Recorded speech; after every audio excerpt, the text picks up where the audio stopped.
நேற்று நைட்டு தோசைக்காரன்னு சொல்லிட்டு ஒரு கடை பார்த்தோம். அந்த கடை எப்படி இருக்குன்றதை பார்க்க போகிறோம். நீங்களும் அதை ட்ரை பண்ணலாம் வாங்க. அதற்கு பாங்க dosa corner. Dosa APR dosa corner. 3 set puri, ஒரு பிளைன் தோசை, கீ ரோஸ்ட் இருக்கா, ஒரு கீ ரோஸ்ட். ஃபர்ஸ்ட் கொஞ்சம் ஆடமா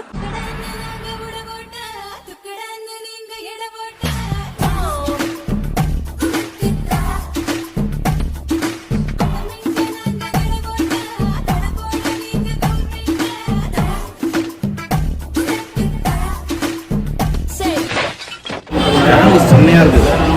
காலையில் கன்னியாகுமரி வந்துட்டு இங்கே சாப்பிட வந்தீங்கன்னா செம்ம ஒர்க்கு சாப்பிட்றது.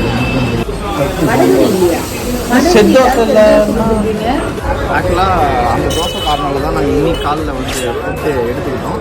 கடை சூப்பராக இருக்குது. நிறைய ட்ராபேக்ஸ் இருக்குது. அது எல்லாத்தையும் நான் சொல்கிறேன் வாங்க. இந்த ரோட்டில் நேராக போய் லெஃப்ட் எடுத்திங்கன்னா தோசை காரணம்னு சொல்லிட்டு ஒரு கடை இருக்கும். அந்த கடையில் எல்லா டிஷ்ஷுமே செம்மையாக இருக்குது. எனக்கு தெரிஞ்சு ஒரு செட்டு பூரி சாப்பிட்டிங்கன்னா உங்களுக்கு வயிறு ஃபுல்லாகிடும். ஆனால் செட் தோசை மட்டும் வாங்காதீங்க. இந்த செட் தோசைன்றது அங்கே செட் தோசை கிடையாது, கல் தோசை.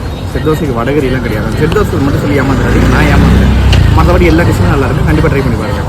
கொஞ்சம் காஸ்ட்லி தான், ஆனால் வந்து வயிறு ஃபுல்லாகிடும்.